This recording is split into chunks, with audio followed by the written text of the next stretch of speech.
I had just supervised a major installation in Spokane and was heading east on Interstate 90 to see an old friend, Joe Neely, who lived by Lake Coeur d'Alene in northern Idaho. It wasn't my first trip to the Pacific Northwest, but it was my first time visiting this part of Idaho. Joe and I served together many years ago in Cherry Point, North Carolina. I had met his wife and the first of his 3 children and dined at his home many times. When he left, we promised to stay in touch, and over the years we frequently sent each other cards and letters. It had been several months since I had heard from him, so when I told him I would be in Spokane, he invited me to visit. I followed his directions and ended up parking in front of his wooden house, built on a wooded bluff overlooking Lake Coeur d'Alene. When I pulled up, he came out from the back of the house and we exchanged a hearty handshake and manly hugs. He looked quite a bit older than I remembered, but he was as strong as ever. "How are you, old salt?" he asked. "Fair to middling," I said. "How about you?" "I could complain, but it wouldn't do any good," he replied with a laugh. "Come on in the back. I've got elk steaks on the grill and beer in the fridge." I could smell the barbecue, and the invitation for elk steaks made my mouth water. "Where's your lovely wife?" I asked, as he handed me an ice-cold beer. "She passed away a few months ago or so," he said sadly. "They diagnosed her with pancreatic cancer, but by the time they caught it, it was too late." "I'm sorry to hear that," I said. "I thought the world of Wendy." "Thanks," he said. "She was a damn good woman. The best." "Are you dating again, or what?" I asked. He shook his head. "Nah," he said. "She made me promise to find someone after she died. But to be honest, I just couldn't do it. Once you've been married to the best, everything else pales by comparison." He dished up the elk steaks and we dug in. I had never eaten elk before, so this was a real treat. "How are you doing?" I asked. "I'm doing well," he said. "At least I get to enjoy these views every day," he added, looking out at the lake. "Wendy and I fell in love with this place when we first saw it, so we decided to stay. The kids come a couple of times a year, and I get to spoil the grandkids." She looked at me for a moment before continuing. "You know, Wendy wasn't my first wife," he said. "No, I didn't know that," I said. "I never told you about my first wife. But if it hadn't been for her cheating on me, I never would have met Wendy," he said. "I don't know if I ever told you this, but I read your stories in Literotica. I thoroughly enjoyed them." "Thanks," I said. "It's just something I do as a hobby while I'm on the road, just for fun." "With a couple of them, you really poked the hornet's nest," he said, smiling. "To hell with the critics, that's what I say. You keep writing." "I appreciate it," I said. "Maybe you'd like to write a story about what happened to me and my first wife," he told me. "Of course I'll listen," I said, pulling out an audio recorder. "Do you mind if I record this? I want to make sure I get it right." "Go ahead," he said to me. He started telling his story after I put the recorder on the table between us. Joe's story. "I enlisted in the Marine Corps right out of high school in 1974. It was either that or spending the rest of my life working in my father's hardware store. After boot camp, I ended up at MCS El Toro in California. That's where I met Marcy. She was a year younger than me and we hit it off very well. We dated for several months before I proposed to her. She agreed, and her father, a career Marine who served 3 tours in Vietnam, approved. We were married in a small religious ceremony and honeymooned in Las Vegas. I thought I had made it. Marcy was a beautiful girl, with all the right curves in all the right places. She had long, curly blonde hair that reached above her shoulders, and she was a real beast in bed. That woman knew how to give a world-class blowjob. And yes, she swallowed. Plus, he was a bit of an exhibitionist. I'll never forget one night we were in the pool at the apartment complex where we lived in Anaheim. No one else was there, so she took off her bikini and threw it to the side of the pool. The next thing I remember, she had spread her legs so I could see her shaved pussy. Yes, that night she shaved her pussy for me. I wasn't stupid. I took off my swimsuit and walked over to the side of the pool where she was, with her breasts just above the water. When I approached her, she wrapped her legs around me and we banged like rabbits right in the pool. When we finished and got out of the pool, I wrapped myself in a towel and grabbed my swimsuit. But Marcy didn't. She just grabbed her towel and bikini and went completely naked to our apartment, which was on the 2nd floor, in another part of the complex. Hell, everyone could have seen her if they looked. When we got to the apartment, she stretched out on the bed and started masturbating for me, spreading her pussy lips wide. Hell, she didn't need an engraved invitation, so I dove in and ate her out until she had another orgasm. Then we shagged some more and finally fell asleep in the early morning. That was the way things were between us, and I thought I was the luckiest man in the world. About 6 months after we were married, I received orders to go to Okinawa for a 1-year unaccompanied mission. We cried a lot, but we managed. Since she was going to night classes to get her nursing degree while working, we decided to keep the apartment. I was getting an allowance from my paycheck to pay the rent, so she only had to worry about utilities, which weren't many. She had her own car and hated driving my van, so that wasn't a problem. We made love the night before I left and promised to be faithful to each other and write every day. I hated to leave like this, but I had no choice. For the first 10 months, we wrote to each other every day, hot, torrid letters.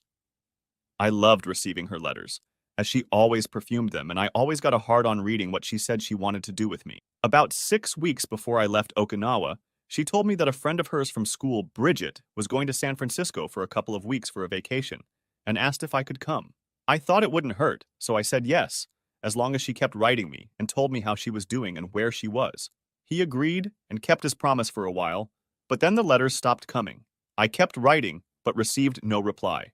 A week before my departure, I went to the USO and called the apartment, but no answer. So I called her friend to find out what had happened. Bridget was about to head back east to join her boyfriend, and told me that Marcy had decided to stay a little longer in San Francisco to visit some friends from high school. She didn't know who they were and had no contact information. Heck, I didn't even know she had friends there. Then the letters I was sending her to San Francisco started arriving, unopened and labeled address unknown. What the hell? I asked myself. Where the hell was she? I started to panic, thinking maybe she had been kidnapped or worse. I called Marcy's parents, who were in San Diego at the time, to see if they knew where she was. But they told me they hadn't heard from her in weeks. You have to remember that at that time we didn't have cell phones or internet or anything like that. They offered to pick me up at March Air Force Base when I got back if I didn't hear from Marcy. As I thought about it, I realized there could be several reasons. Maybe he was on a bus back to Orange County. So I decided to wait until I got home in hopes that he was there. A day before I left, I called home again, but no one was answering the phone. So I called her parents and told them. They were not very happy with Marcy, but agreed to pick me up and take me back to the apartment. True to their word, they met me in March and took me to the apartment. It was dark when we arrived, and I saw no light in the apartment windows. Her father helped me carry my things up to the apartment. I opened the door and walked in, expecting to find Marcy. Instead, I found a dusty, lifeless apartment. Marcy was a meticulous housekeeper, but everything was covered in a thin layer of dust, as if no one had been there for some time. Her father and I looked around, hoping to find clues, but there was nothing to indicate that she had been there for some time. Most of her clothes were gone, as was almost all of her jewelry. Her father saw a pawn ticket on the dresser and gave it to me. I had no idea what he might have pawned, but I decided to call the store first thing in the morning. Let me know if you hear anything, her father said as he started to leave. If there's anything we can do, call. I thanked him and put my gear away. I searched, but found nothing to indicate where it might have been. I went down to the garage and saw that my truck was still there. Marcy used to leave the car parked in a marked spot under an overhang, and it was still there. Where the hell is he? I wondered. I called the local police to report him missing, but they gave me the runaround. To hell with this, I thought, and went to bed. The next day, I got my first clues. I called the pawnshop number on the ticket her father found and learned that she had sold her wedding and engagement rings for $100. I was outraged. I had saved for those rings for months and had paid a bundle for them. The store offered to return them to me, but I refused. Enraged, I took the ring off and smashed it with a hammer. Later, while cleaning and picking up, I came across a stack of letters addressed to Marcy from someone in San Francisco named John. The letters dated 6 months before she told me about her trip. I couldn't believe she would leave me like this, but I had to know what was in the letters, so I started reading them. As you can imagine, they were as hot as the letters Marcy and I wrote to each other. But I learned something else. Reading the letters, it became clear that Marcy and John knew each other from high school and had been seeing each other the entire time we were married, meeting before school or on the afternoons I was on duty at the base. I hope your stupid husband liked eating my cum out of your pussy last night, one letter said. I thought I was going to puke reading that. But there was more. Maybe I can get you pregnant and have your husband raise the child. Wouldn't that be cool? Another letter said. There were more, and each letter pissed me off even more than the last. Eventually, it became clear that Marcy and John planned for her to stay with him in San Francisco. The trip with Bridget was nothing more than a cover, as they would try to make it look like she had simply disappeared. It was also clear to me that she had finished her studies and was looking forward to getting a nursing job in San Francisco. Of course, she did not tell me that she had finished her studies, but that was part of her plan. Angry didn't even begin to describe how I felt. I wondered how she could do this to me, to us. I had many opportunities to cheat on her, but I never did. I called her parents and talked to her mother, Ginny. "Hi, Joe," he said. "Have you heard from Marcy?" "Yes," I said. "She's living in San Francisco with some creep named John." "John?" Ginny asked. "John Calloway?" "Yes," I said. "Did you know that?" "No, I didn't know that, Joe," she said. "Marcy and John were a couple during high school, but I thought she cut him off when you started dating." "No," I said. "It seems she and John have been cheating on me behind my back for our entire marriage. They've been planning this for a while." "My God, Joe," he said. "I'm so sorry. What are you going to do?" "I'm going to divorce her," I said. "I understand," she said. "Is there anything we can do?" "Yes," I said. "You can go upstairs and take your things." "I don't want them. All I want is my clothes, my TV, tools, and my stereo. Your car is still here, too." "All right," Ginny said. "I'll talk to her brothers and we'll go up and get her things this weekend." We ended the call, and I started looking for a lawyer in the phone book. Damn, there were so many out there I didn't know where to start. I started calling and found one who could see me on Friday at the earliest. Friday, I thought. That was 3 days away. Mind you, that wasn't how I planned to spend my leave, but I had no choice. That's when I decided I had to find her and verify where she was. I looked through the letters John sent her and got her address in San Francisco. I decided it was time for a road trip, so I checked my truck, grabbed a few things, and hit the road. I stopped at the bank and closed our accounts, taking everything in cash. Marcy had already gone to the bank and taken almost half of what we had, but I still managed to take out a little over $3,500, which I thought would be enough to get me out of this if I was careful. I still had money left over from my stay in Okinawa, which I thought would help me get over the hump. It took me about 8 hours to make the trip, after fighting traffic in Los Angeles and Orange counties. I stopped at a motel upon arrival and bought a small camera and a fairly detailed map of the city and surrounding area. I studied the map and located the street and block that matched the address on John's letters. I decided to get something to eat and a few hours of sleep before doing any recon. I didn't plan to confront the bitch, but I wanted to get a picture or two of them together to show her parents and the lawyer. Early the next morning, I drove to the area where John lived and located the apartment complex where he and Marcy were staying. I parked about 100 feet from the front door and watched. I put on a ratty old baseball cap and sunglasses, hoping that would provide enough camouflage. It didn't take long to spot the two cheaters. John and Marcy were out the door and headed for a red Mustang convertible. John was wearing shorts and a t-shirt, while Marcy was wearing a summer dress. I grabbed the camera I had with me and snapped a couple of pictures. From the way they were dressed, I figured it wouldn't be long before they left, so I waited. When he came out, I took note of his badge. John MRC. I ate one of the sandwiches I was carrying and waited, and waited, and waited some more. Finally, that afternoon, they came back. John got out of the car and opened Marcy's door. He wrapped his arms around her as he got out and kissed her. As they kissed, he lifted the back of her dress above her waist, and I could see that she wasn't wearing any panties. As they kissed, she pressed her crotch against his. She broke the kiss and looked around for a second and pulled her dress off over her head and threw it on the front seat of the car. John kissed her naked body and licked her pussy as she leaned against the car door, spreading her legs. I was taking pictures of the whole encounter, thinking they would make good evidence for my divorce. She took her hand to the zip of her knickers, and I thought she was going to bang him right there. It took everything I had not to pounce on them and beat the shit out of them right there. After a few minutes, Marcy pulled John back, and I heard him tell her to take her back to the flat and screw her. Marcy remained naked as they went through the gate and headed for her apartment. I waited a bit to see which apartment they were going to and noticed that there were no windows in the apartment from which they could see John's car. I waited a little longer and realized I needed to pee urgently. I had a perverse idea and walked to John's car and peed all over Marcy's dress, making sure no one saw me. Then I felt the urge to shit, so I did the only logical thing. Making sure no one saw me, I pulled down my shorts and took a shit all over her dress, making sure to cover as much of the inside of John's car as I could. Believe me, I didn't want to do that to a beautiful car like theirs, but I decided to screw it. If they were going to shit on my marriage, it was the least I could do in return. I also knew I ran the risk of someone seeing me and telling John, but at that point I didn't care. I wiped my ass with a towel John had in the car, then quickly pulled up my pants and ran to my truck. I had all the evidence I needed, so I drove quietly. After leaving the motel, I drove back to Orange County. I stopped at one of those quick photo places to develop the film, and 2 hours later, I had the photos and negatives in hand. I had just enough time to get a few hours of sleep, so I went out for a while, showered and shaved for my appointment with the lawyer. I grabbed the photos, the pawn ticket, and John's letters, and was on my way again. That's when I learned that California was a no-fault divorce state. It didn't matter that she walked out on the marriage, sold her rings, and cheated on me the entire time we were married. Everything would be split 50-50. The lawyer asked me how much we had in the bank, and I told him the truth. Nothing. I also told him that she had already taken half of what we had. Besides, I added, she was earning more than me even though she was only working part-time and now had a nursing certificate.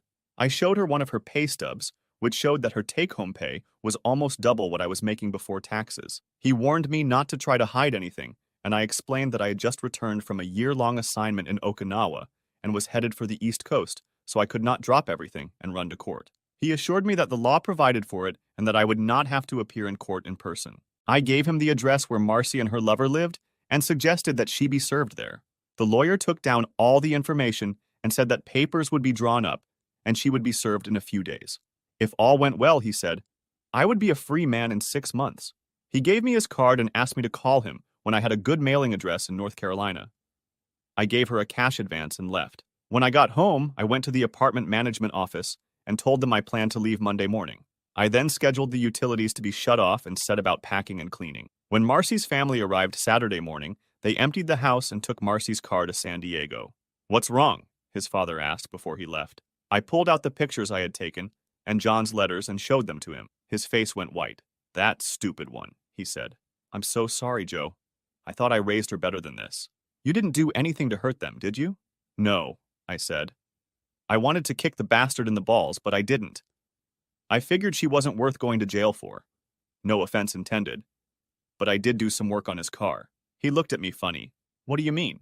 She asked. I told him I had pissed and shit on his car and Marcy's dress. He laughed. It seemed like the right thing to do at the time, I told him. He smiled and offered me his hand. Stay in touch, Joe, he said.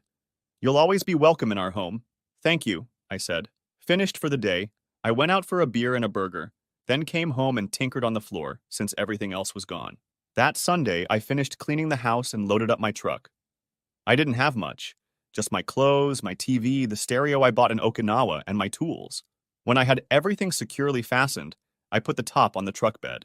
One more night in the apartment, and I left the next day, after collecting the bond and cleaning deposit. I still had some time left, so I stopped to visit my parents in Texas for a few days, and then went to Cherry Point, North Carolina. When I arrived, I still had over $2,500 in cash, plus the check for the apartment, so I opened a new credit union account and moved into the barracks. A few months later, the lawyer informed me that the divorce was final. Apparently, Marcy decided not to contest anything and didn't even ask for child support. That night, I celebrated at a bar in town, and that's when I met Wendy. She was drinking alone, so I offered to buy her a drink and she accepted. We started talking, and it turned out that she had just left her boyfriend, whom she had caught with another girl. We were both a little shy and took it slow.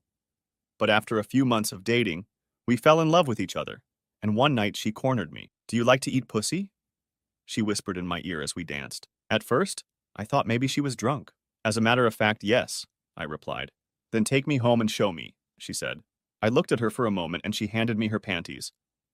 Now, Maureen, she said. Yes, ma'am, I said, walking her to my truck. She climbed in and began unbuttoning her blouse. By the time I got in the truck, she had already removed her blouse and bra and was rubbing her breasts, tugging at her nipples.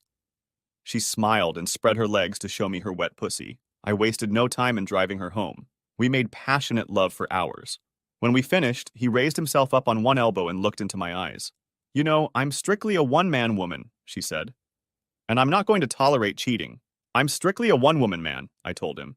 And I just got divorced from a woman who cheated on me. He smiled and hugged me. Good, she said, kissing me deeply. That night I proposed to her, and she accepted. We were married in the base chapel a few months later, and the rest is history. So, Joe, I asked, did you ever see your ex-wife after that? He looked at me and took a sip of his beer. As a matter of fact, I did, he said.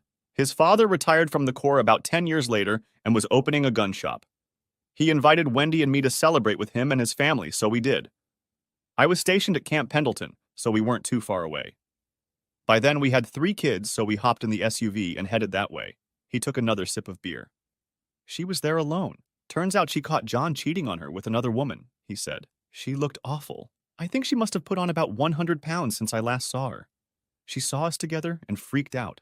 I introduced her to Wendy and the kids, and I thought she was going to burst into tears. Then I leaned over to her and asked, "Did John manage to clean all that crap out of his car?" She smiled and took a sip of her beer. I thought she was going to go crazy, he said.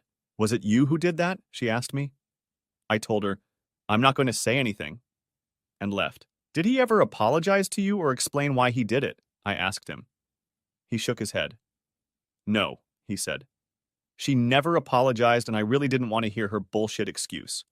Besides, what was done, and no words from her would change that." He handed me a picture of him and Wendy with their children. "However, something good came out of all that," he said. "What's that?" I asked. "If Marcy hadn't cheated on me, I would never have met Wendy, and those 3 precious children would never have been born," he said. "Looks like 4 good things to me," I told him. He thought about it for a moment, smiled, and touched my beer bottle with his. "4 good things are," he said. "And let's not forget 6 beautiful grandchildren, and counting."